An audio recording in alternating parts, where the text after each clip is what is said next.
आज के समय में बूढ़ा कौन है और जवान कौन है? जी हाँ दोस्त, आज के समय में बूढ़ा वो व्यक्ति है जो कुछ सीखना छोड़ दिया है, ज्ञान अर्जित करना छोड़ दिया है। चाहे वो 20 साल का हो, चाहे वो 80 साल का हो, हर वो व्यक्ति बूढ़ा है। और युवा वो है जो लगातार सीख रहा है और सीखना जारी रखा है। चाहे वो 5 साल का हो, 10 साल का हो, 20 साल या 80 साल का हो, जो सीख रहा है दोस्त, वही युवा है, वही जवान है। और वो अपनी लाइफ में आगे कुछ भी परिवर्तन कर सकता है, जीवन में सक्सेस हो सकता है। जी हाँ दोस्त, मैं हूं चांद और मैं लेकर के आया हूं आपके सामने टॉप 20 जनरल साइंस से क्वेश्चन। जी हाँ दोस्तों, जो आरआरबी के मद्देनजर तैयार किया गया है, इसी से क्वेश्चन आएंगे, इससे बाहर कहीं नहीं जाएंगे। जी हाँ दोस्त, तो चलिए शुरू करते हैं टॉप 20 का क्वेश्चन नंबर फर्स्ट। देखिएगा, ध्यान दीजिएगा। इसमें दे दिया है कि तेज गति से आने वाली क्रिकेट की गेंद को पकड़ते समय जो होता है क्षेत्र रक्षक जो होता है, वो अपनी बाहों को पीछे की ओर क्यों खींच लेता है? इसका कारण क्या होता है दोस्त? ऑप्शन, चलिए ऑप्शन देखते हैं, फिर हम इस पे डिस्कस करते हैं। ऑप्शन दे दिया है, देखिएगा कि क्योंकि वह घबरा जाता है या घबरा गया, जिसके कारण से हाथ पीछे खींच लिया। सेकेंड ऑप्शन देखिएगा, क्योंकि इससे गेंद लक्ष्य बनाने में मदद मिलती है गेंद को। तीसरा दे दिया है कि वह लंबे समय तक कम बल का अनुभव करता है। या चौथा दे दिया क्योंकि इससे उससे क्या होता है कि सतर्कता मिलती है। दोस्त क्या होगा? तो दोस्त, जो लोग साइंस पढ़े हैं, थोड़ा बहुत तो नॉलेज होगा ही, और उन्हें पता होगा कि जब बॉल को कैच किया जाता है तो अपने हाथ को पीछे क्यों कर लेते हैं। ठीक है, वैसे ऑप्शन मैं आपको बता देता हूं। करेक्ट ऑप्शन जो मेरा होगा कि वह लंबे समय तक कम बल का अनुभव करता है। ठीक है, इसलिए वो क्या करता है कि अपने हाथ को पीछे करता है बॉल को कैच लेते समय। ठीक है, चलिए इस पे डिस्कस करते हैं हम। देखिए, अब क्या है कि जब बॉल जब आती है तो हाथ से जब कैच करता है ना, तो कैच करता है तो बॉल के डायरेक्शन में ही हाथ को पीछे लाता है। पीछे लाने से क्या होता है कि बल कम लगता है और संवेग का मान बढ़ जाता है, जिसके कारण क्या होता है कि हथेली पर जो कैच लेने वाला होता है उसको चोट का कम अनुभव होता है, तो चोट न लगे और उसकी बल को ज्यादा देर तक बना करके रखे, जिससे कैच करने में बॉल को सहूलियत हो और उछल करके न जाए, न्यूटन का थर्ड लॉ अप्लाई न करे। इसलिए संवेग बढ़ा देना है, अब बल को कम कर देना है, इसलिए पीछे किया जाता है। तो ये है इसका साइंस और ये है इसका करेक्ट ऑप्शन। ठीक है, अगले क्वेश्चन पे चलते हैं। अगला क्वेश्चन दे दिया है कि एक राइफल से गोली चलाई गई, ध्यान दीजिए, एक राइफल से जब गोली चलाई गई, यदि राइफल बिना किसी रोक के पीछे की ओर आती है तो राइफल की गतिज ऊर्जा क्या होगी? इसमें ये बताना है, राइफल की गतिज ऊर्जा क्या होगी। अब देखिए, इसमें ऑप्शन दे दिया है कि गोली की गतिज ऊर्जा से अधिक होगी, या गोली की गतिज ऊर्जा से कम होगी, या गोली गतिज ऊर्जा के बराबर होगी, या जीरो होगी। तो दोस्त ध्यान दीजिएगा, ऑप्शन आपको करेक्ट बताते हैं, फिर डिस्कस करते हैं। ऑप्शन इसका करेक्ट ये होगा कि जब गोली चलाई जाती है ना राइफल से, तो वो बिना किसी रोक के पीछे की ओर आती है। क्यों आती है? क्योंकि गतिज ऊर्जा कम होती है। ठीक है, उसकी गोली की गतिज ऊर्जा क्या होती है? कम होती है। तो ये करेक्ट मेरा बी नंबर ऑप्शन होगा ये। ठीक है, तो चलते हैं अगले नंबर क्वेश्चन पे। अगले क्वेश्चन पे चलते हैं। अगला क्वेश्चन देखिए, दे दिया किसी वस्तु का जड़त्व उसका मात्र मापक क्या होता है? ये ध्यान रखिए, किसी क्या होता है ये। तो ऑप्शन देखिए, ऑप्शन दे दिया है इसमें, घनत्व होता है, दूसरा आयतन होता है, तीसरा तापमान, या चौथा द्रव्यमान। दोस्त, ये पूछा हुआ क्वेश्चन है और इसमें जो क्वेश्चन डिस्कस किया जा रहा है लगभग लगभग पूछे जा रहे हैं, और हम चैप्टर वाइज इस चीज को डिस्कस कर रहे हैं। जिस चैप्टर वाइज में क्या है कि लगभग लगभग क्वेश्चन पूछे जा चुके हैं, और मैं वैसा ही करता हूँ। कभी कभी रेलवे क्या करती है कि क्वेश्चन को रिपीट भी कर देती है, तो कोई नहीं, हम उस पर डिस्कस करते हैं, उसी के अनुसार चलते हैं। अब बहुत इंपॉर्टेंट है, क्योंकि हम आरआरबी के द्वारा जो भी फॉर्म आया है, आरपीएफ हो, रेलवे एलपी हो, टेक्नीशियन हो, आने वाली ग्रुप डी या एनटीपीसी, ये सभी में क्वेश्चन दोस्त पूछे जाते हैं, बहुत इंपॉर्टेंट है। चलिए, ऑप्शन इसका जो होगा कि किसी जड़त्व के मात्र मापक में क्या होता है कि माप जो होता है वो द्रव्यमान के लिए होता है। इसका मेरा करेक्ट आंसर डी नंबर होगा। ठीक है, चौथा नंबर। अगले नंबर क्वेश्चन पे चलते हैं। अगला नंबर क्वेश्चन दे दिया है कि निम्नलिखित में से कौन सा उदाहरण न्यूटन के गति विशेषक तृतीय नियम की व्याख्या करता है?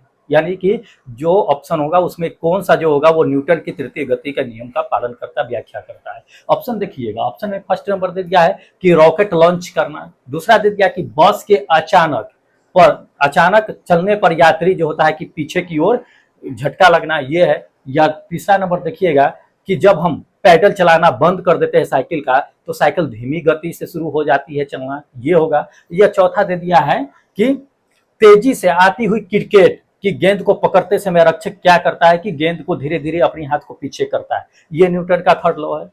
तो न्यूटन का थर्ड लॉ आपको पता ही है। तो न्यूटन के तीनों लॉ जान लीजिए कि पहला लॉ तो जड़त्व का नियम देता है, दूसरा लॉ जो होता है वो बल का नियम देता है, और तीसरा लॉ गति का नियम देता है इसमें, ठीक है। तो इसमें चर्चा कर चुके हैं पिछले वीडियो में, अगर आप नहीं देखे हैं उसमें भी टॉप क्वेश्चन है जो पूछे जाने की लगभग संभावना है, उसको आप देख लीजिएगा, लिंक डिस्क्रिप्शन में दिया हुआ है। तो इसमें क्या है कि न्यूटन का थर्ड लॉ कौन सा होगा? तो न्यूटन का थर्ड लॉ ये कहता है कि किसी वस्तु पर जितना हम फोर्स लगाएंगे ना, वो भी वस्तु हमारी ओर उतना ही फोर्स लगाएगा। क्रिया के ठीक विपरीत प्रतिक्रिया होता है। तो ये ऑप्शन जो मेरा फर्स्ट होगा वो रॉकेट का लॉन्च होगा, ठीक है, रॉकेट का लॉन्च होगा। क्योंकि क्या होता है कि रॉकेट जब ऊपर जाता है तो फोर्स क्या होता है कि वो नीचे की ओर लगाता है, तो जितना फोर्स ऊपर लगाता है उतना ही फोर्स नीचे लगाता है, जिसके कारण क्या होता है कि रॉकेट ऊपर चला जाता है। तो ये क्या है कि रॉकेट का लॉन्च करना ये न्यूटन के थर्ड लॉ पे अप्लाई होता है। तो ये मेरा करेक्ट ऑप्शन है। अगले क्वेश्चन पे आते हैं। अगला क्वेश्चन दे दिया है, देखिएगा, दे दिया है कि दो वस्तुओं के बीच का बल हमेशा बराबर और वस्तु के ठीक विपरीत होता है। तो यह विचार जो है न्यूटन के किस नियम पे दिया गया है? तो ध्यान दीजिएगा कि मतलब कि अभी हमने बता दिया है कि क्रिया के ठीक विपरीत प्रतिक्रिया होता है, मतलब जितना हम इधर से फोर्स लगाए उधर से उतना ही बल लगा रहा है, फोर्स लगा रहा है, तो ये क्रिया अब विपरीत प्रतिक्रिया है। तो ये न्यूटन का थर्ड लॉ है। तो इसमें ऑप्शन देख लीजिएगा, ऑप्शन है इसमें न्यूटन का तीसरा गति नियम दिया हुआ है, ये मेरा करेक्ट आंसर होगा। अगले पे चलते हैं। अगला नंबर क्वेश्चन दे दिया है कि न्यूटन के गति का प्रथम नियम को अन्य किस नाम से जाना जाता है? हाँ, अन्य किस नाम से जाना जाता है न्यूटन के प्रथम गति के नियम को, और किस नाम से जानते हैं? तो ध्यान दीजिएगा, न्यूटन का जो प्रथम गति नियम है आपको बता दिए हैं, और दूसरा तीसरा ये तीनों बताए हैं। इसमें ऑप्शन देख लेते हैं क्या दिया हुआ है। तो ऑप्शन दिया हुआ है कि संवेग का नियम, दूसरा दे दिया है गति का नियम, तीसरा जड़त्व का नियम, और चौथा दे दिया विस्थापन का नियम। क्या है? तो तीनों नियम जान लीजिए कि न्यूटन का फर्स्ट लॉ क्या कहता है कि कोई भी वस्तु अपनी विराम अवस्था में तब तक बनी रहती है जब तक उस पर कोई बाहरी क्रिया न किया जाए, यानी बाहरी बल न लगाया जाए। और इसी प्रथम नियम को क्या है कि जड़त्व के नियम से नाम से हम लोग जानते हैं। तो ये इसमें कहता है कि न्यूटन के गति को के प्रथम नियम को किस नाम से जानते हैं? तो ये मेरा क्या है, जड़त्व का नियम है। ये करेक्ट मेरा थर्ड नंबर ऑप्शन होगा। पूछा हुआ है क्वेश्चन एनटीपीसी में, इंपॉर्टेंट है। चलिए अगला क्वेश्चन पे चलते हैं। अगला दे दिया है कि न्यूटन के नियम के कणों के लिए जो है, देखिएगा इसमें अच्छे सिद्ध नहीं होते हैं, कौन सा? तो न्यूटन के कौन से जो है इसमें कणों के लिए अच्छे नियम सिद्ध नहीं है, ये ऑप्शन में बताना है। देखिएगा, प्रथम दे दिया विश्रांति पर, दूसरा धीमे गति चलने पर, तीसरा उच्च वेग के साथ चलने पर, और चौथा दे दिया प्रकाश के वेग के साथ तुलनीय वेग गति करने पर। ये कौन सा होगा? ये भी इंपॉर्टेंट है, ग्रुप डी में पूछा गया है। तो इसमें देखिए, जब न्यूटन के गति के नियम के अकॉर्डिंग अगर देखा जाए तो न्यूटन के गति के अकॉर्डिंग क्या होता है कि गति है तो ये चलने पर भी नियम लागू होगा ही।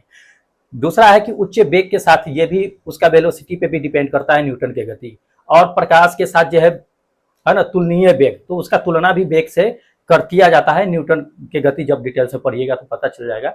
लेकिन इसे विश्रांति पर जो दे दिया है वो ऑप्शन गलत है, ये नहीं होगा। तो ये ऑप्शन मेरा करेक्ट सही होगा। इसमें कह दिया है कि अच्छे सिद्ध नहीं होते हैं, इसलिए अगर इसमें कहता कि अच्छे सिद्ध होते हैं तब मैं इसमें तीनों ऑप्शन ले लेते, इसको गलत करते। लेकिन इसमें कुछ और कह रहा है, क्वेश्चन को समझना है, पकड़ना है। चलते हैं अगले क्वेश्चन पे। अगला क्वेश्चन दे दिया है कि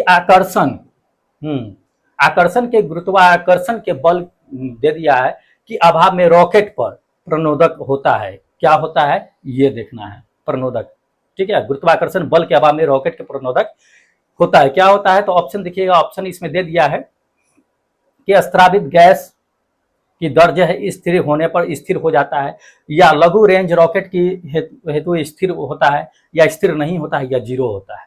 दोस्त इसमें क्या है कि ऑप्शन जो होगा ये ध्यान दीजिएगा, ये गुरुत्वाकर्षण के बल के अभाव में रॉकेट का प्रणोदक जो होता है वो स्थिर नहीं होता है। तो ये मेरा करेक्ट आंसर जो है तीसरा नंबर होगा। Welcome to MC Music World. हाँ, तो चलते हैं अब अगले क्वेश्चन पे। अगला क्वेश्चन दे दिया है कि मेज पर रखी हुई पुस्तक का ढेर डैश के कारण हटता नहीं है। किसके कारण नहीं हटता है? तो ऑप्शन देख लीजिए, ऑप्शन दे दिया है जड़त्व के कारण, दूसरा दिया चुंबकीय, तीसरा गति और चौथा जो है गुरुत्वाकर्षण। किसके कारण? जब कोई टेबल पर बहुत सारा बुक रखा हुआ है तो वो किसके कारण वहां से नहीं हटता है? अगर हटेगा भी तो किसके कारण हटेगा? तो वो तो विराम की अपनी अवस्था बना रखा है ना, तो वो तब तक नहीं हटेगा जब तक कोई उस पर बाहरी बल न लगाएंगे हम। और न्यूटन का फर्स्ट लॉ यही कहता है कि कोई भी वस्तु अपनी विराम को अवस्था को तब तक बनाए रखेगी जब तक उस पर कोई बाहरी बल न लगाए। तो मेज पे पुस्तक रखा हुआ है, वो तब तक नहीं हटेगी जब तक उस पर हम धक्का ना दे या उसको हटा ना ले। तो ये जड़त्व का नियम, पहला नियम जो है न्यूटन का है, इसलिए मेरा करेक्ट आंसर क्या होगा? जड़त्व होगा। ठीक है, इंपॉर्टेंट है, एनटीपीसी में पूछा गया है क्वेश्चन। चलिए अगले क्वेश्चन पे चलते हैं। अगला दे दिया है कि शरीर का ताक्षणिक शरीर का ताक्षणिक और औसत वेग कब शून्य होता है? ये है, ये भी इंपॉर्टेंट है, एलपी में पूछा गया है, 2018 में क्वेश्चन पूछा गया है। चलिए ऑप्शन पे जाते हैं कि मूव इन सर्कल यानी जब गोल गोल हम घूमते हैं तब उसका औसत वेग शून्य नहीं होता है, या एक समान त्वरण, ये दे दिया, या शून्य त्वरण, या इनमें से कोई नहीं। तो ध्यान दीजिएगा कि शरीर का ताक्षणिक जो है एवं औसत वेग कब शून्य होगा। तो वेग हमारा कह रहा है कब शून्य होगा, तो ध्यान दीजिए कि मूव इन सर्कल, अगर सर्कल में घूम रहा है तो वो तो नहीं होगा, घूम रहा है, वेग जीरो नहीं होगा। एक समान त्वरण, अगर एक समान त्वरण से चला है मतलब कि वेग भी एक समान है, समय भी एक समान होगा। त्वरण किसको कहते हैं? वेग में परिवर्तन की दर को त्वरण कहते हैं, यानी ए बराबर वी बाई टी होता है। तो प्रत्येक सेकेंड अगर वेग परिवर्तन कर रहा है तो वो त्वरण है। तो इसमें एक समान त्वरण है, तो त्वरण भी चल ही रहा है, तो इसमें नहीं होगा। ये कब होगा? जब मेरा त्वरण जीरो होगा। जीरो कब होगा? जब वेग जीरो हो जाएगा, रुक चलना बंद कर देगा, तब ये मेरा त्वरण भी क्या होगा? एक्सेलरेशन जीरो हो जाएगा। उस समय क्या होगा कि औसत वेग शून्य हो जाएगा। त्वरण जीरो होगा तो वेग भी जीरो होगा, इसलिए ऑप्शन मेरा क्या होगा? करेक्ट सी नंबर होगा। अगले क्वेश्चन पे चलते हैं। अगला क्वेश्चन दे दिया कि जब शरीर गति में होता है, जब शरीर गति में होता है तो वह हमेशा बदलता रहता है क्या? ये ध्यान देना है। जब हमारा शरीर गति में रहता है तो वह हमेशा क्या बदलते रहता है? ये देना है। ऑप्शन देखिएगा, ऑप्शन दे दिया है नंबर 1 में वेग, दूसरा समवेग, तीसरा स्थिति सदिश दे दिया है, और चौथा दे दिया है कि ए और बी दोनों होगा, कौन होगा? तो ध्यान दीजिएगा कि जब शरीर गति में होता है तो हमेशा क्या बदलता है? उसकी पोजीशन बदलता रहता है, वो भी उसी डायरेक्शन में। और जब डायरेक्शन होता है तो वो सदिश होता है, जिसमें परिमाण होता है, सिर्फ परिमाण होता है, दिशा नहीं होता है, तो वो अदिश में जाता है। ठीक है, लेकिन ये क्या है कि अपनी पोजीशन हमेशा डायरेक्शन के साथ बना रहता है, तब वो उसमें क्या होता है कि शरीर की गति हमेशा उसके साथ बदलती रहती है। इसलिए करेक्ट मेरा ऑप्शन क्या होगा? थर्ड नंबर ऑप्शन सही होगा। पूछा हुआ है रेलवे में ही, 2018 में ही पूछा था। चलते हैं अगला क्वेश्चन पे। अगला दे दिया है कि जड़त्व यानी इनर्शिया का नियम किसके द्वारा, ठीक है, प्रतिपादन किया गया था। तो ये जड़त्व का नियम किसके द्वारा दिया गया था, ये देखना है। तो जड़त्व का नियम किससे निकलता है? न्यूटन के फर्स्ट लॉ से निकलता है। तो न्यूटन के फर्स्ट लॉ से निकलता है, मतलब कि न्यूटन साहब ही दिए होंगे इस चीज का नियम, आप प्रतिपादित किए होंगे, क्योंकि उन्हीं के फर्स्ट लॉ से जड़त्व का नियम आता है। इसलिए ऑप्शन देख लीजिएगा, ऑप्शन में दिया हुआ है आइजैक न्यूटन। ठीक है, यानी सर आइजैक न्यूटन साहब ने ही क्या किया था कि जड़त्व का यानी इनर्शिया का नियम दिया था अपने फर्स्ट लॉ से। ठीक है, तो करेक्ट ऑप्शन मेरा फर्स्ट नंबर होगा। अगले नंबर क्वेश्चन पे चलते हैं। अगला नंबर क्वेश्चन दे दिया है कि जब कार एक घुमावदार सड़क पर मुड़ती है, ठीक है, तो उसमें बैठे हुए यात्री स्वयं पर जो है केंद्र की विपरीत दिशा में एक बल महसूस करता है। यह बल किसके कारण होता है? ठीक है, सड़क पर जब मूव करते हैं, जब थोड़ी सी टर्न होती है सड़क, वहां पे जब मूव करती है तो एक फोर्स लगता है उसमें बैठे हुए यात्री को, तो वह किसके कारण होता है, ये ध्यान देना है। तो अचानक अगर मोड़ देते हैं तो अचानक मोड़ने पे क्या होता है, टर्न करते हैं तो उसमें एक झटका महसूस होता है। तो झटका किसके कारण होता है? ऑप्शन देख लीजिएगा, ऑप्शन दे दिया आप केंद्र बल, दूसरा जड़त्व, तीसरा अभिकेंद्र बल और चौथा जो है गुरुत्वाकर्षण बल। किसके कारण होता है? ग्रुप डी में पूछा हुआ है 2018 में क्वेश्चन, इंपॉर्टेंट भी है, इसी को बदल करके भी दे सकता है। तो ध्यान दीजिएगा, जब झटका लगता है एक तो वो जड़त्व के नियम को पालन करता है। ठीक है, यानी न्यूटन के फर्स्ट लॉ के अकॉर्डिंग, क्योंकि बस में बैठा हुआ यात्री तो सीधा जा रहा है एक विराम अवस्था में, लेकिन जैसे ही बस ने क्या किया, टर्न किया, तो उसमें एक झटका महसूस हुआ, यानी अपनी बॉडी को क्या किया, मोशन में ला दिया। वो भी किसके कारण? तो बस के गति के कारण। नहीं तो ये क्या था कि अपना पोजीशन बना करके बैठा हुआ था एक विराम अवस्था में। तो ये न्यूटन के फर्स्ट लॉ को पालन करता है, इसलिए जड़त्व का क्या होगा कि मेरा करेक्ट आंसर होगा। तो चलते हैं नेक्स्ट क्वेश्चन पे। हाँ, अगला क्वेश्चन दे दिया है कि एक व्यक्ति किसी 100 मीटर भुजा वाले वर्गाकार मैदान के चारों ओर एक चक्कर पूरा करता है, ठीक है। तो व्यक्ति के द्वारा कितना विस्थापन होगा, मतलब समझ लीजिए कि इसमें क्या है चुप रहो आप। एक चक्कर लगाता है, वर्गाकार भुजा आकार का है, उसी के एक चक्कर लगाता है और 100 मीटर का है। तो देखिए ये 100 मीटर का है, इसमें यहां से चलना शुरू करता है, चलते चलते चलते चलते क्या करता है, फिर उसी स्थान पे आ जाता है। तो वह कितना विस्थापन करता है। विस्थापन जानते हैं कि दूरी परिवर्तन ही विस्थापन होता है, यानी कि अंतिम दूरी में से जो प्रारंभिक दूरी होती है उसको घटा दीजिए, वही आपका क्या होगा कि विस्थापन होता है। तो यहां से देखिए जीरो से चलना शुरू किया, 400 मीटर तय करके फिर किस पे पहुंच गया है, 100 मीटर तक तय करके वो जीरो पे पहुंच गया है। अब उसका विस्थापन क्या होगा, तो जीरो से चला है, फिर घूम करके 100 मीटर फिर जीरो पे आ गया, विस्थापन कहाँ होगा, तो जीरो से ही जीरो माइनस करेंगे क्योंकि अंतिम दूरी वही है, लेकिन है दूरी 100 मीटर, लेकिन पहुंचा फिर कहाँ पे है, वो जीरो पे ही पहुंच गया, जहां था वहीं पे। जीरो में से अगर जीरो माइनस करेंगे तो मेरा विस्थापन क्या आएगा, जीरो आएगा। इसलिए ऑप्शन में देखिएगा, ऑप्शन 400 मीटर दे दिया है, 0 मीटर दे दिया है, 100 मीटर दे दिया है, 200 मीटर दे दिया है। ऑप्शन मेरा करेक्ट होगा 0 मीटर, ठीक है, क्योंकि जिस स्थान पर घूम करके आया फिर उसी स्थान पे पहुंच गया। थोड़ा सा भी अगर पीछे होता, थोड़ा सा भी 1 मीटर भी पीछे होता तो 99 मीटर में से 0 मीटर को घटाते तो 99 मीटर आता, लेकिन 100 मीटर तय किया है, लेकिन सीधा स्ट्रेट में नहीं किया है। स्ट्रेट में करता तो हम वहां सीधा लाइन पे करता तो वहां से हम 100 मीटर घटा देते, लेकिन इसने घूम करके फिर उसी स्थान पे आ गया है, मतलब कि जीरो इसका विस्थापन होगा। तो ये मेरा जीरो करेक्ट आंसर होगा। या सर्कल में करे या स्क्वायर में करे, जहां से चलेगा अगर वही स्थान पे आएगा तो उसका विस्थापन जीरो होगा, ये फिक्स है। सीधी लाइन में चलेगा या अपने जहां पोजीशन पहले वाला था उस पोजीशन से थोड़ा भी हट करके होगा तो उसका विस्थापन होगा। लेकिन अगर घूम करके कहीं से भी सर्कल में घूमे, वर्गाकार में घूमे, आयताकार में घूमे या त्रिभुज में घूमे, कहीं से भी घूमे, लेकिन अगर जिस स्थिति जहां पे था खड़ा अगर वहीं पे आता है तब उसका विस्थापन जीरो होगा, ठीक है। ऐसे घुमा के देगा क्वेश्चन। चलते हैं नेक्स्ट क्वेश्चन पे।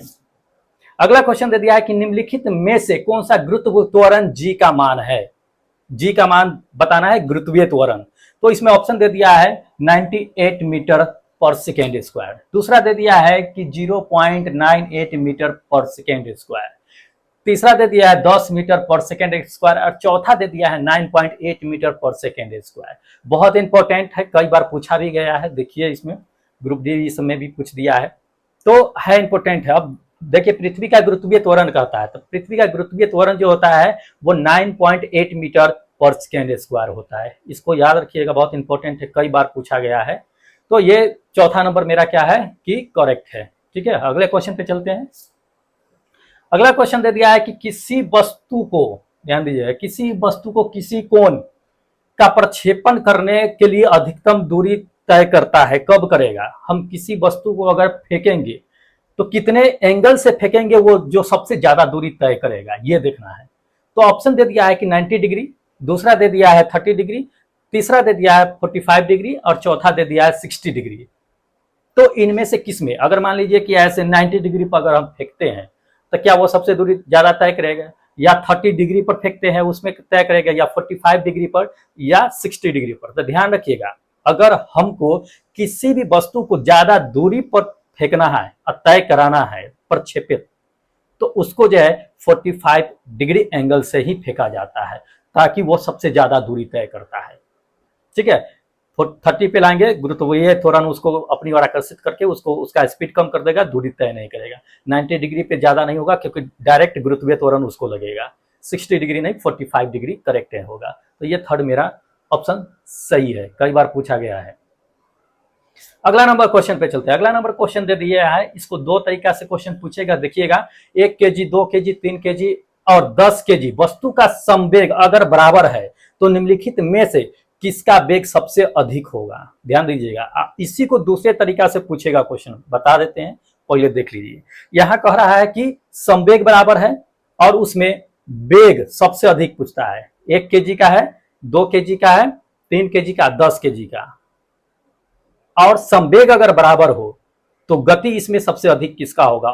तो इसमें जो है गति, ऑप्शन देख लीजिएगा, दे दिया है 10 kg वाला का होगा, 3 kg वाला का, 2 kg वाला का, 1 kg वाला का, किसका होगा? तो ध्यान दीजिएगा, जब केजी में अगर डिफरेंट होगा, अलग अलग भार के होंगे, अगर संवेग बराबर होगा तो संवेग बराबर होगा, तो इसमें क्या होगा कि वेग उसका अधिक होगा जिसका भार कम होगा, संवेग बराबर रहने पे। अगर संवेग बराबर नहीं है, वेग बराबर है, संवेग क्या है कि अलग है, तब पूछेगा कि संवेग किसका अधिक होगा। तब इस कंडीशन में जिसका भार अधिक होगा उसका संवेग अधिक होगा। वेग बराबर होगा तो संवेग जिसका भार ज्यादा होगा वो होगा। अगर संवेग बराबर है तो वेग उसका ज्यादा होगा जिसका भार कम है। ये पूछता है घुमा के क्वेश्चन, इसको याद रखिएगा। चलिए अगला नंबर क्वेश्चन है कि क्रिया प्रतिक्रिया न्यूटन के किस गति को प्रतिपादित करता है, या किस गति के नियम से संबंधित है, ये सवाल है। तो इसमें देखिएगा, क्रिया प्रतिक्रिया मतलब जितना हम बल लगा रहे हैं उतना ही वो भी बल लगाएगा, जितना हम क्रिया करेंगे ठीक उतना प्रतिक्रिया भी मिलेगा मुझे, ठीक है। इसको अगर जितना हम मारेंगे उतना ही ये मुझे मारेगा, तो चोट महसूस होगा। तो ये चीजें हैं। तो इसमें कितना है कि ऑप्शन दे दिया है, पहला नियम, दूसरा नियम, तीसरा नियम और चौथा नियम। कौन सा नियम होगा? तो दोस्त चौथा नियम तो है ही नहीं, लेकिन इसमें क्रिया का ठीक विपरीत प्रतिक्रिया किसमें होता है? तो न्यूटन के थर्ड लॉ में होता है, तीसरा नियम में होता है। तो ये मेरा करेक्ट आंसर कौन सा होगा? तीसरा नंबर होगा, ठीक है। अगला नंबर क्वेश्चन पे चलते हैं। अगला नंबर दे दिया है कि यदि किसी पिंड पर लगाया गया बल 2 गुना कर दिया जाए और द्रव्यमान आधा कर दिया जाए तो त्वरण का अनुपात क्या होगा? जी हाँ, अब समझिए, ये न्यूटन के सेकेंड लॉ पे आधारित है क्वेश्चन। न्यूटन का सेकेंड लॉ आपको पता ही है कि वो बल को परिभाषित करता है। उसमें क्या होता है कि द्रव्यमान और त्वरण के नियम को प्रतिपादित करता है ये।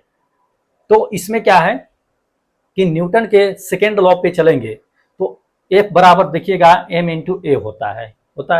इसमें दे दिया है रेशियो, ऑप्शन देखिएगा कि 1:2 दे दिया है, 2:1 दे दिया है, 1:4 या 4:1।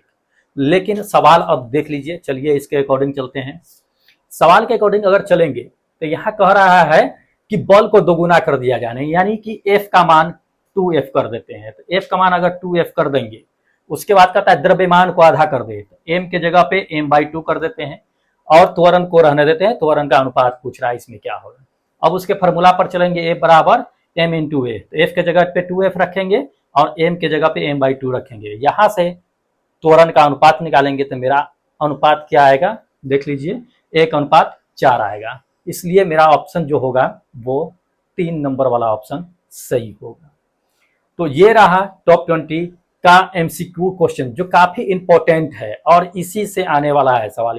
और इसी के इर्द गिर्द अगर न्यूटन के नियम से अगर सवाल पूछता है दोस्त, तो इससे बाहर नहीं जाएगा। तो ये बहुत इंपॉर्टेंट वीडियो है आपके लिए। अगर न्यूटन के लॉ से अगर क्वेश्चन आता है दोस्तों, इससे बाहर नहीं जाएगा, इसी से क्वेश्चन पूछेगा, बहुत इंपॉर्टेंट है।